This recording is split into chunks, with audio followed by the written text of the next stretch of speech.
સુરેન્દ્રનગરમાં વઢવાણના સુપ્રસિદ્ધ ગણપતિ ફાટસર મંદિરમાં ચોરી કરનાર તસ્કરો હજુ પોલીસ પકડથી દૂર। ગણપતિ મંદિરમાં ચડ્ડી બનિયાનધારી તસ્કરોએ 3 દાનપેટીઓની ઉઠાંતરી કરી ફરાર થતા ચકચાર મચી હતી, જે સમગ્ર ઘટના સીસીટીવી કેમેરામાં કેદ થઈ હતી, જેના 8 દિવસ બાદ પણ પોલીસ તસ્કરો સુધી નહીં પહોંચતા ભક્તજનોમાં રોષ જોવા મળ્યો છે।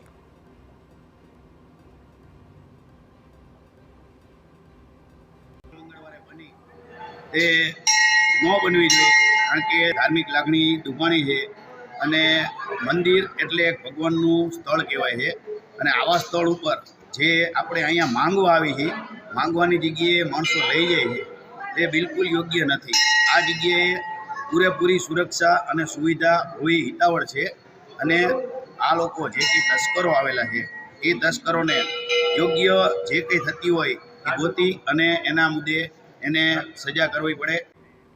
ગણપતિ મંદિરમાં 1-2 નહીં પરંતુ 5 વખત ચોરીની ઘટના બની છે। તસ્કરોએ આખી 3 દાનપેટીઓ ઉઠાવી જઈ વઢવાણ પોલીસને જાણે ખુલ્લો પડકાર ફેંક્યો છે।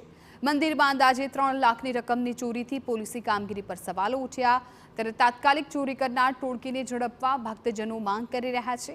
ત્યારે ટીવી9ની ટીમે પોલીસ અધિકારીઓને ચોરી બાબતે કેમેરા સામે કંઈ પણ બોલવાનો ઇનકાર કર્યો હતો। ત્યારે હવે પોલીસ ચોર ટોળકીને ક્યારે ઝડપે છે તે જોવું રહ્યું।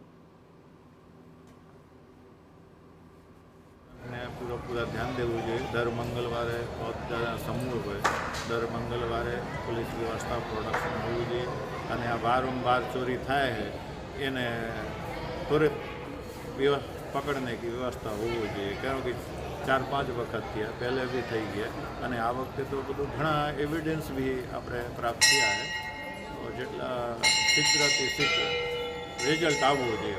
ગણપતિ ફાટસરની અંદર જ્યારે તસ્કરો રાત્રે ખાતર પાડી અને દાનપેટીની ચોરી કરી હતી અને આ દાનપેટીની ચોરી કરનાર શખ્સો છે જે સીસીટીવીમાં કેદ થયા હતા, પરંતુ વઢવાણ પોલીસ હાલ પણ હવામાં ફાંફા મારી રહી છે અને ચોરને ગોતી રહી છે। ત્યારે ટીવી9ની ટીમે જ્યારે પોલીસ પાસે આ પાસે જવાબ માંગ્યો, ત્યારે પોલીસે આ બાબતે કંઈ પણ બોલવાનો ઇનકાર કર્યો હતો, પરંતુ હવે આ મંદિરની દાનપેટીની ચોરી કરનાર તસ્કરો ક્યારે ઝડપાય છે તે તો જોવું જ રહ્યું।